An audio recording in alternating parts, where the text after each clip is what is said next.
Ang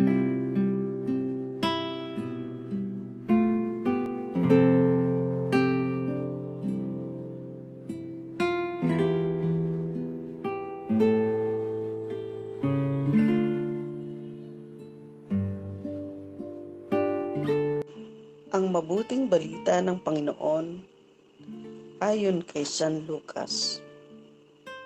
Noong panahong iyon, dumating ang ina at mga kapatid ni Jesus. Ngunit hindi sila makalapit dahil sa dami ng tao. May nagsabi sa kanya, "Nasa labas po ang inyong ina at mga kapatid.